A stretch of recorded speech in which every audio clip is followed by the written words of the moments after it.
Mathew T Thomas. ഈ വിദേശത്ത് വെച്ചുണ്ടാകുന്ന അപകടങ്ങളിൽ പരിക്കേൽക്കുകയും ജീവൻ നഷ്ടപ്പെടുന്നവരും ചെയ്യുന്ന ധനസഹായത്തെ സംബന്ധിച്ച് ബഹുമാനപ്പെട്ട മുഖ്യമന്ത്രിയുടെ മറുപടിയിലുണ്ട്. വിദേശത്ത് വെച്ച് മരണപ്പെടുന്ന ആളുകളുടെ പെട്ടെന്ന് അപകടം മൂലമോ അല്ലെങ്കിൽ പെട്ടെന്നുണ്ടാകുന്ന രോഗം മൂലമോ മരണപ്പെടുന്ന ആളുകളുടെ മൃതശരീരങ്ങൾ നാട്ടിലെത്തിക്കാൻ നോർക്കയ്ക്ക് എത്രമാത്രം ഫലപ്രദമായി ഇടപെടാൻ കഴിയുന്നുണ്ട്, അത് മോണിറ്റർ ചെയ്യാൻ എന്തെങ്കിലും സംവിധാനമുണ്ട്? ബഹുമാനപ്പെട്ട CM.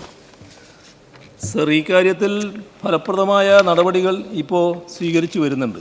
സാധാരണഗതിയിൽ അവിടെയുള്ള എംബസിയും അതോടൊപ്പം നമ്മുടെ സഹോദരങ്ങൾ പ്രവർത്തിക്കുന്ന വിവിധ സംഘടനകളുമെല്ലാം ഇക്കാര്യത്തിൽ സഹായിക്കുന്നുണ്ട്.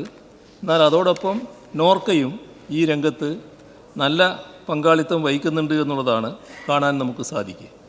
അതിൻ്റെ കൂടെ തന്നെ അവിടെ വിദേശത്ത് വെച്ച് 6 മാസത്തിൽ കൂടുതൽ താമസിച്ചു വരുന്ന പ്രവാസികൾക്ക് ഏതെങ്കിലും തരത്തിലുള്ള അപകടങ്ങൾ സംഭവിച്ചാൽ അതിനുള്ളൊരു പ്രവാസി രക്ഷാ ഇൻഷുറൻസ് പോളിസി ഇപ്പോൾ നടപ്പാക്കി വരുന്നുണ്ട്.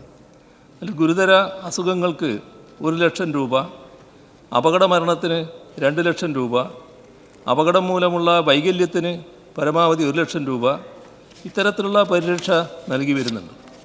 പോളിസി പ്രീമിയം തുക 649 രൂപയാണ്. പോളിസിയുടെ കാലാവധി 1 വർഷമാണ്. 2021 മുതൽ 25 വരെയുള്ള ജനുവരി 10 വരെയുള്ള കാലയളവെടുത്താൽ 47,749 പ്രവാസി കേരളീയർ ഈ ഇൻഷുറൻസ് സ്കീമിൽ അംഗമായിട്ടുമുണ്ട്.